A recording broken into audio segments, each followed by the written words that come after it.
My lips are legendary, and they'll never say sorry to Denise. Hey y'all, welcome to my channel. I am Raphael and I am here to review episode 20, aka the season finale of the Real Interesting Hairstyles of Beverly Hills. But before that, I just want to give a big thank you to everybody who has watched my reviews this entire season. I truly appreciate all the love and support from everybody who has subscribed to my channel, who has liked my videos, who have left and shared their opinions on the episode or my review alone in the comments. I really appreciate that we can even bond over this show like this. I mean, it has been a roller coaster of a ride watching and reviewing this entire show, from Erica's lies, from Tom's tumbles in his car. I mean, I think this is what, like his 500th tumble that he's taken this season, from even Lisa being a hypocrite. Again, I really wanted to give a big thank you to every single one of you. I truly appreciate it. And with that being said, we can get to the review. So we start the episode off, unfortunately, with Dorit. And just like I said before, this was a bathroom break. So when I came back and I saw Dorit was still on the screen, I'm like, ugh. So she's walking into her house.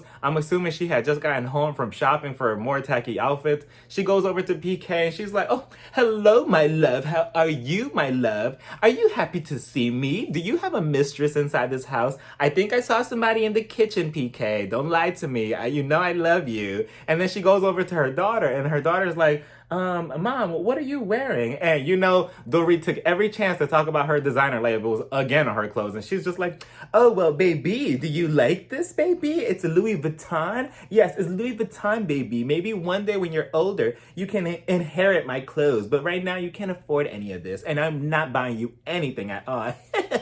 Then Dorit's daughter tells Dorit, Mom, I think you're trying too hard. You look like a tryhard right now, just like you've been trying too hard this entire season to make a moment and to have a storyline with Garcelle. So I think you should just take off the entire outfit, go in the back of the house and just burn it, because Gucci and Louis Vuitton just do not go together. What are you doing? And I'm thinking, wait a minute, what's going on here?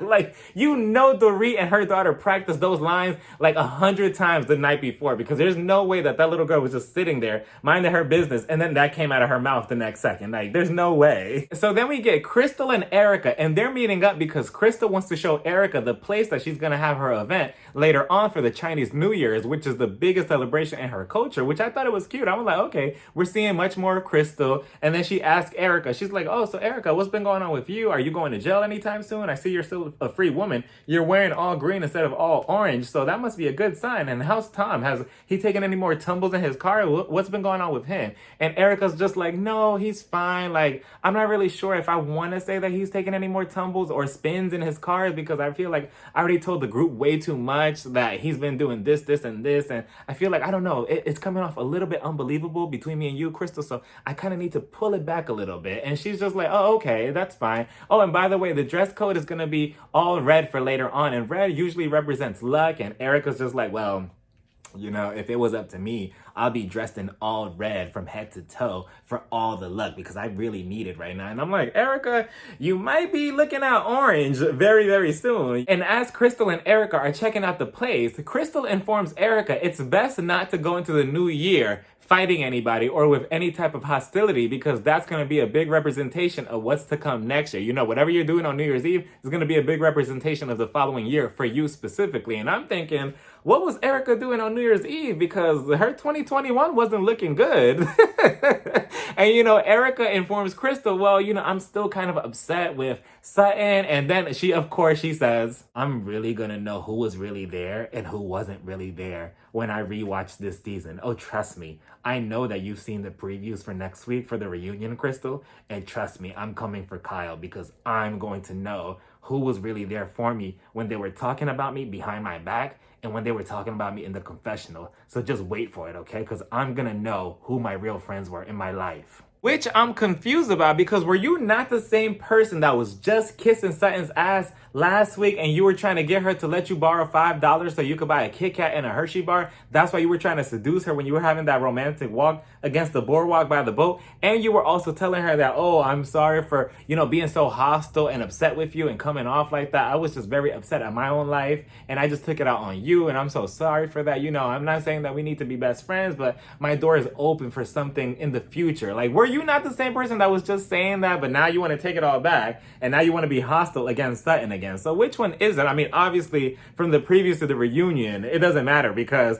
we can tell that Erica is still not letting the situation go. She is not forgiving Sutton. She does not want anything to do with Sutton. There will be nothing in the future with Sutton, according to Erica. Then we head over to one of Kathy's properties where she's getting it rebuilt. She's walking around the house with this lamp on her head. This house is so damn huge, by the way. I mean, it's huge. And she's just walking around. She's like this tiny compared to the big ass house. I'm like, damn, Kathy, do you really need all that space? I mean, for Halloween, it would be good. I mean, if you really, took your time and decorated the house around October for Halloween and had like spooky decorations all over, it could become a nice, like a haunted house attraction where you could have people come over, they could go through it and get scared. So, Kathy, if you're watching this, book me. And then we see Sutton. Sutton, she shows up. She can't really walk too much because she's still in her boot. So, Kathy, she sends one of her workers that's working on the house. His name is Aiden, I believe. He goes over and he scoops her up. And I'm like, oh, so that's all we need to be in your arms, Aiden, for you to scoop us up like that? All we need is a boot or an injured ankle or something? Because all of a sudden my ankle is kind of injured. I mean, I could bruise it a little bit for you. Kathy walks around the house with Sutton. She's showing her around and what she's getting remodeled, having unrelatable conversations, right? And Sutton is just like, oh my, I can't believe all of this. I'm going to be in the poorhouse. And I'm like, damn, Sutton, if you think that you're going to be poor looking at this house, then what is everybody else that's watching this? Like, that is crazy. She thinks that she's going to be poor. Like, wow, must be nice. Sutton is telling Kathy that she really doesn't trust the apology that Erica gave her last week, nor should she, because look what just happened a couple minutes ago with Erica saying, oh, I'm still not over the whole situation with Sutton. Me and her still have an issue with each other. So, Sutton, I don't blame you for having your guard up with Erica still, because obviously it's not going nowhere. So, Kathy tells Sutton, oh, well, we're going to go to Crystal's event. That's her name, right? Crystal, the new girl, Crystal? Yeah? Yeah, we're going to go to Crystal's event. Maybe you and her could talk it out there and maybe ruin her event, because we like that on these types of shows. And I think we're going to be filming that night, if I'm not mistaken. It's going to be a Friday, right? Or a Saturday? Is Honky Dory going to be there? Regardless, you can talk it out with Erica right then and there. And then we head over to a restaurant with the Fantastic Fake Four, which consists of Erica, Dorit, Kyle, and Lisa. And did y'all notice how complicated Dorit was when ordering her drink? I mean, she was just like, oh, hello, waitress.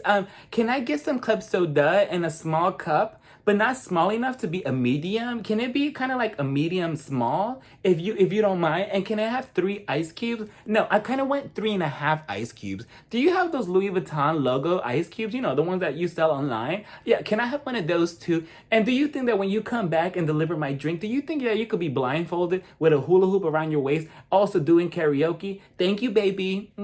I'm gonna tip you extra. Oh, by the way, can you get a chair from my Louis Vuitton bag? Thank you. You got one for Kyle, but you didn't get one for me. And then Erica adds in, oh, it's so nice to get out of the house for once and be around a group of people who that you're gonna have fun and gonna have a good time around. And I'm thinking, from the preview for the reunion next week, I don't think you really want to call this group fun, Erica, because you've seen now that they've been dragging you all season behind your back and in the confessional. So I don't think that fun is necessarily the word that you want to describe this little group that you're with right now. Erica also informs the group that sometimes she wakes up wanting to fight everybody, and then other times she wakes up at peace and she wants to love everybody. And of course, here comes Kyle with her production hat. She puts that shit on her head and she's like, okay, Erica, so that's cute and all that you want to fight everybody, but Sutton still thinks you're a liar. She doesn't believe your car accident story. What do you have to say about that? Oh, camera, over here. Erica's that way. Don't look into this camera, okay? Like, you're gonna break the fourth wall, so just look at me and pretend like you're talking to me. Act like this camera's not filming you. Okay, go ahead, Erica. Tell me what you have to say and speak loud because we need this on footage. Hurry up because I'm getting production credit for this episode. And Erica's just like, well, screw Sutton because my story is never gonna change. It's always gonna stay consistent. And then what happens the following second? It doesn't stay consistent. Erica, I'm tired of you. Erica's like, yeah.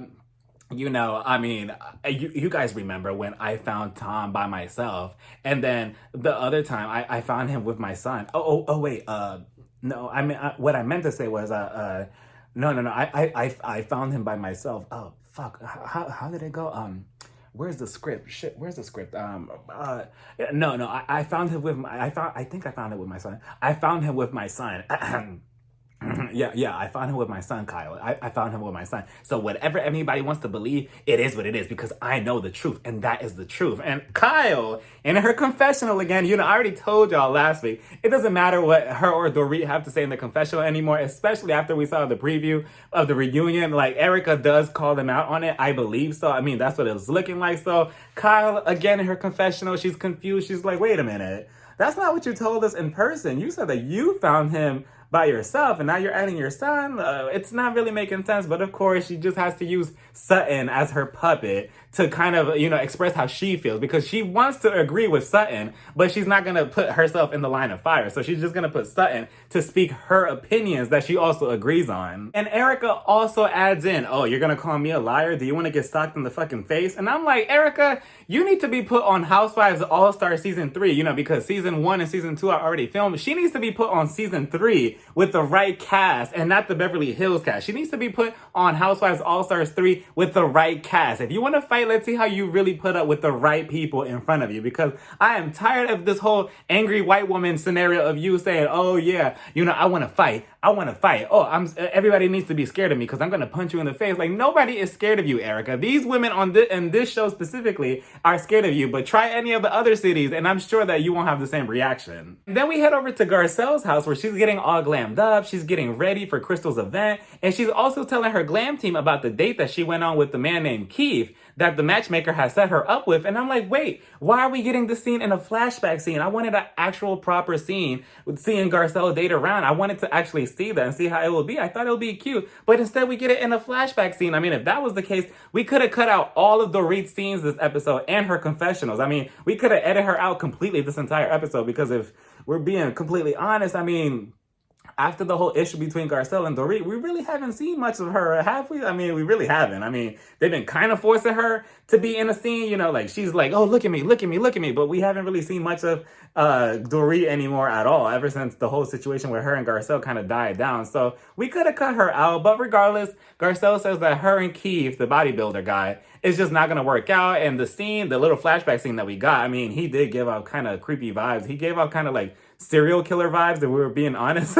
I'm like, no, Garcelle, you dodged the bullet because that man looked creepy. And it just goes to show that you could look beautiful. You could have all the body, yaddy in the world, and you could still have the personality of a rock. So then we see all the women individually getting ready. We see Crystal at her house. She's getting all glammed up too. And it seemed like she was trying to force her husband to say the labels of the shoes on purpose. I'm like, okay, are you trying to have a moment with the labels? Are we doing a Dorit 2.0 here? Because she was like, oh, so honey, what's on your shoes?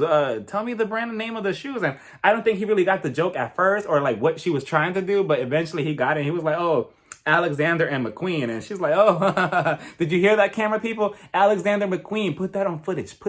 I want to look rich. And I'm like, okay, Crystal, I mean, I don't know if that was her intentions, but that's what it looked like. Then we head over to Lisa. She's getting ready. She has this questionable wig style, and I'm usually here for Lisa's wig styles because it looks nice, but this one was just a lot questionable. And then we head over to Erica's house, and she has a glam squad, and I'm looking like, is that a glam squad? Let me zoom in with my binoculars. Yeah, that's a glam squad. I don't know who that is. I don't know who that woman is either. Huh, she must have just hired these people. Interesting. Okay, I'm gonna take note of this. All right, I'm gonna put this in my notepad. Understandable. Because I'm like, were you not just saying that you didn't have money and now we have people here at your house doing your hair and makeup? Huh, but just like Andy said, he knows how much you make. Crystal is the first one to show up to her event. She's wearing all gold. She looks really, really beautiful. Her and her husband look really nice. We finally get to meet her parents. That was a nice touch. I'm like, oh, okay, this is cute. I want to see more of a family dynamic and what goes on between the parents and Crystal and her husband, if she comes back for the next season. And she's taking pictures with them. The next one to show up is Kathy and Elliot. And Elliot, it was the same person, the same guy, I believe, that was sitting next to Lisa at that dinner with Dorit where everybody walked up, and we all know what happened after that. So she shows up with him. She wasn't really wearing anything, woo. She was wearing red, but at least she got the theme right because a lot of people came to this event and wasn't wearing red. I'm like, wait, I thought the theme was red, but okay, I guess we're just going to ignore that. The next one to come is Lisa, and Lisa came in with the wig. I thought she came in looking like Edna from The Incredibles. I was just waiting for her to say, oh, no capes, darling. No capes, darling. I got your super suit over here, Mr. Incredible. I got your super suit over here. No capes. No capes. I was just waiting for her to say that because she came in looking exactly like Edna. I'm like, oh, Lisa, I don't know how I feel about this. And usually Lisa looks good for the most part when she comes to the events, but this look was just not it. I don't know. The catsuit, maybe it was cute for a different occasion, but again, nobody was wearing red. Garcelle comes in. I mean, Garcelle also looked okay, but again, the outfit it wasn't for the theme. Like, nobody was wearing red. And then Kyle shows up looking like a rejected Spice Girl, and she shows up with Mauricio, and I'm looking at her outfit too, like, okay, you're also not wearing red, and I'm not sure what the hell you have on, but okay, just go and join the group, you know? Like, she goes over there and she mingles with everybody. And then we have Dorit. Dorit shows up looking like Marilyn Monroe. Well, in Dorit's case, Marilyn Monroe, but she still looks decent, you know? At least she's wearing red. I wish that we could have gotten a better angle from her because we just kind of saw her from the side and then we never really saw her for the rest of the night. Like, we didn't get any scenes from Dorit as she should.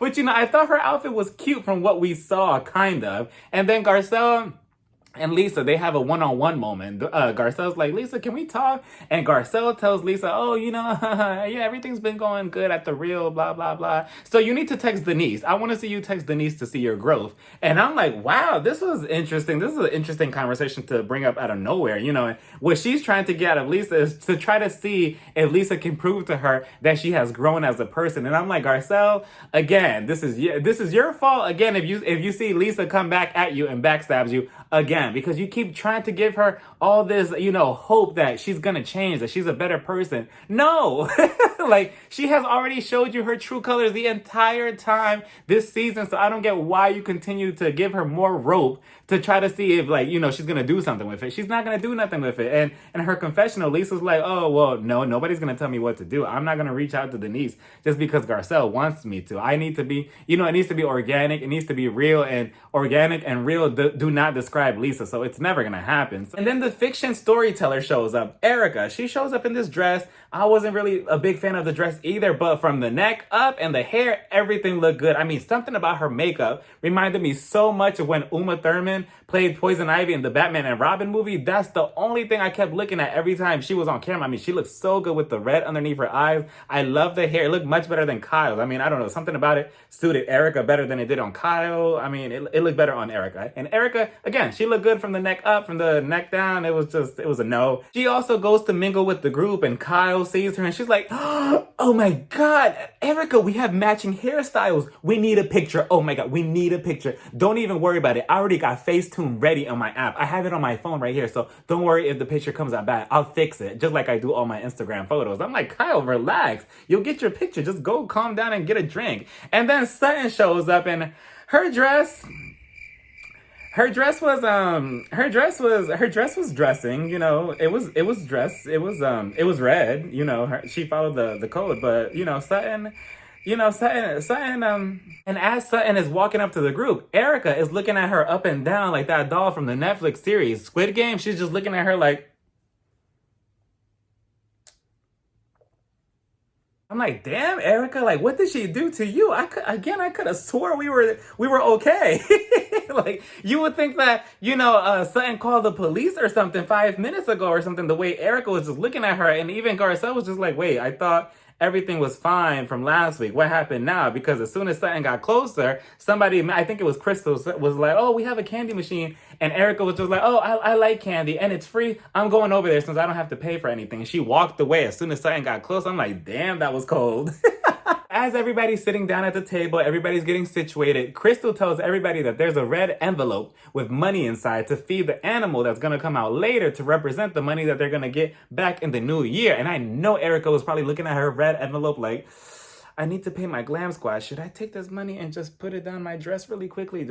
Can I see your red envelope too? I just want to see how much is inside. I know she was just plotting on how to scheme the money outside of the restaurant without having to feed the animal or anything and just leave. So as Crystal is elaborating on what Chinese New Year's is, she mentioned something about sweeping, and Kyle, her head just started spinning. I mean, she took out her producer hat and she's like, I know it's not going to fit on my 1999 hairstyle, but I'm going to make it work because I'm going to produce a scene right now. And she mentions to Sutton, who's sitting like a couple seats away from her, she's just like, oh, Sutton, since we're talking about sweeping things underneath the rug, you do know that you can't sweep certain things and certain issues with people, Erica, right underneath the rug. And I just thought it was just so inappropriate of Kyle to mention anything of that right in front of everybody right then and there at Crystal's event. I mean, you could have mentioned it right after dinner or something, or maybe after the event. I just thought it was just so inappropriate. But then again, it's Kyle, and she's gonna look for a moment to make good TV. So that's that. And Sutton was just like, yeah, no, I'm not trying to sweep anything underneath the rug. I want to fix things with Erica. And then she calls out Erica. Erica, I don't want to sweep anything underneath the rug. I'm not somebody to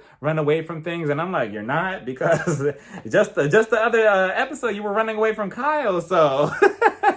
And she's just like, I really don't want to, have an issue with you. And I just want to fix things with you. And I really hope that the New Year's brings something good to your life. And Erica just does not say anything. She stays silent. She stays quiet. And to be honest, I don't blame Erica for staying quiet. I mean, yes, she may have looked like a flip-flop because just last week she was telling Sutton that she's sorry for lashing out. She didn't mean it, blah, blah, blah. And this time around, she's acting cold. But at least she didn't say anything disrespectful to Sutton. She just stayed quiet, and she's just like, you know what? I changed my mind. I don't want to be friends with you. I don't want anything with you, Sutton. So just leave me alone. So I don't know why Sutton continues going after Erica and trying to be best friends with her when it's not going to happen. And just like Sutton said in her confessional, she knows it. She's just like, I just don't get what the other women see in Erica that I'm not seeing, that I have to continue to force myself to try to be friends with her. I'm like, okay, Sutton, so just leave it. You continue being Kyle's puppet and you continue falling for it every single time. You do not see that Kyle is kind of like pulling your strings behind your back in order to manipulate you, in order to go up against Erica and then have Erica try to eat you up alive again and make you look dumb. That's exactly what Kyle is doing, and you just don't see that. Instead of just saying, okay, Kyle, I understand what you're saying. Anyway, so let's continue talking, Garcelle. All you have to do is just ignore her. And PK, who's also sitting next to her, I'm like, oh, you're such a coward, because weren't you and Mauricio just talking so much shit about her not too long ago? And laughing with your wives, and now you're like, oh, she needs a minute. She's gonna need some time, and blah, blah, blah. I'm like, don't try to defend her now, and again, I'm just waiting for Erica to call out Dorit and Kyle at the reunion over that scene too, where all four of them were laughing about Erica's situation. I am just waiting for that moment. Eventually, the dinner is over and everybody goes outside. Everybody's talking in a circle. We see Kathy and Erica to the side. Kathy's telling Erica, I think all you need to do is just listen. You need to get into the group and just listen. So they awkwardly just scoot over to the group, and Erica is face to face with Sutton one more time. And Sutton tells Erica, I think me and you, we need to have a one-on-one conversation. And Erica's just like, maybe, but maybe not now. I don't think we should have the moment right now because it's in our contract that me and you need to face off at the reunion. And that's what Andy said. I mean, he just texted me like 10 minutes ago saying that we can't have this one-on-one conversation here. So whatever hostility that I have towards you, I need to save it for the reunion. That's when it's really going to get good. And it's understandable. Sutton is just like, okay, I understand that. I'll see you at the reunion. And then they all kind of just like fade out and start saying goodbye. They played this sad music in the background. I'm like, I know we are not playing this sad music in the background when this entire season, everybody was just dragging each other. But it is emotional because another season of Housewives is coming to an end. Everybody gets their little shady goodbye edit. We see that Sutton, she finally moved out of Kyle's house after 6 months, even though she told Kyle she was going to move out after 6 weeks. So that's that with Sutton. Would I like to see Sutton return next season? Yeah, I wouldn't mind seeing her come back. Like, she was a hot ass mess at the beginning of this season. It's almost crazy too, because she literally became a whole different person from the beginning. And then maybe around like episode 5 and moving forward, she became somebody else, because at the beginning, she was just a huge train wreck. So hopefully we don't ever have to see that side of her again. And hopefully she stops running away from issues, like physically. Hopefully she stops running away from issues. So again, I wouldn't mind seeing her come back. We see Kyle. Okay, yeah, Kyle could come back next season because, again, she has no shame in being messy. So I wouldn't mind seeing her come back. Yeah, she is very annoying sometimes. But she's very obvious with the, producing and the shadiness, and we need that to keep this show moving forward. So that's that. But what they do need to get a mistress or somebody in Mauricio's past. Get Mauricio's ex-girlfriend, his ex-wife, his mistress, somebody from Mauricio's past, because Kyle cannot just continue skating by season after season, or this specific season, with no issue and just continue being the shit stir every single time and getting away with it. It can't continue happening. We see that for Dorit. She's still making wedding dresses and she's still designing them and she's still shopping at Louis Vuitton. Would I want to see her come back? No, I really do think that out of everybody on this cast right now, she needs to be the one to exit stage left, quickly. Somebody, security, get her. Because she needs to go. Dorit brings nothing to the show. And again, when she does say something, look what has happened this season. She puts her foot in her mouth. So I would not like to see her come back. And again, we need to kind of divide this group dynamic on the show. We need to kind of balance everything out and at least take her out, put somebody else in her place. We see that for Lisa, she's still talking about Harry. She's still practicing on how to be a hypocrite. She's still obsessed with Amelia and Scott, but then they ended, so she's trying to figure out what's going to be her storyline for season 12 if she does come back. Would I like to see her come back? Yes, I do think that Lisa does make good TV. And again, just like Kyle, she may get on everybody's nerves, but she does make good TV. And she is fun, when she is not being messy and she's not being on the attack on somebody. She is fun and she's fun TV. So I do give her that. I would like to see her come back. Garcelle has stopped dating because of her son. She still continues to be on the real. I would love to see her come back, and I hope she does come back because, her, Crystal, and Sutton are kind of like the future of what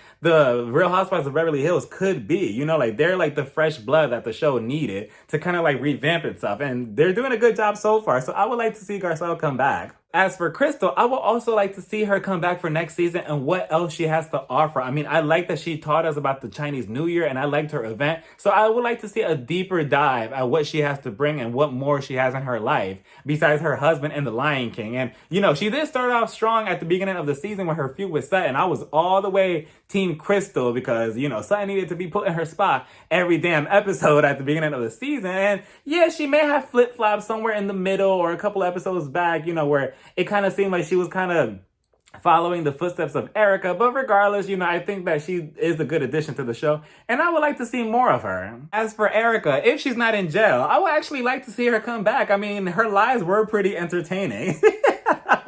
She was just full on lying every single episode. And, Tom and his 100,000 flips that he did in his car. I would like to see if he does any more flips in the future as well. I would like to maybe see what continues on from Erica. I'm pretty sure she might be back. I don't know. She might be back. She might not. But in this last confessional, her voice got really, really, really deep. I'm like, damn, okay, we get it. She was just like, the thing that I've learned this year is just that I stay true to myself. I came here every single day for work and I was honest every single time. And I'm like, damn, okay, Darth Vader.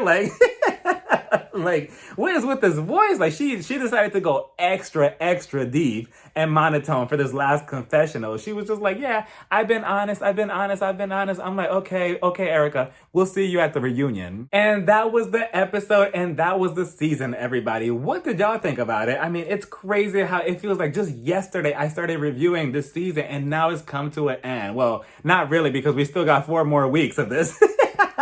We got a 4-part reunion. Did y'all see the preview of the reunion? It seems crazy and intense. I was shocked because I really thought that Andy was maybe going to be soft on Erica, but from the previews, yikes. I mean, I guess we're going barbecuing because he is going to light her up with these questions, and I'm curious to see how it plays out. But again, what did y'all think about this entire season? Thank you everybody for watching all of my reviews, for my videos, for subscribing to my channel. I really, really, really appreciate all the love, all the comments. I appreciate everybody and all of us just bonding over this show together. I mean, it's hilarious. I know the women could be messy. They could be sloppy. Some of them are liars. Some of them are hypocrites. And some of them are producers. But, it's fun and it's just reality TV and it's just a show. And you just got to take everything with a grain of salt. That's just the way it is. Yeah, they all could be, this, that, and the third. But they all come on the show to entertain everybody. And if they all played nice, it wouldn't be something that we will want to watch, right? With that being said, let me know what y'all thought about this episode and this season as a whole down in the comments. Don't forget to like, comment, and subscribe. And I'm going to see you at the reunion. Bye, y'all. Mwah.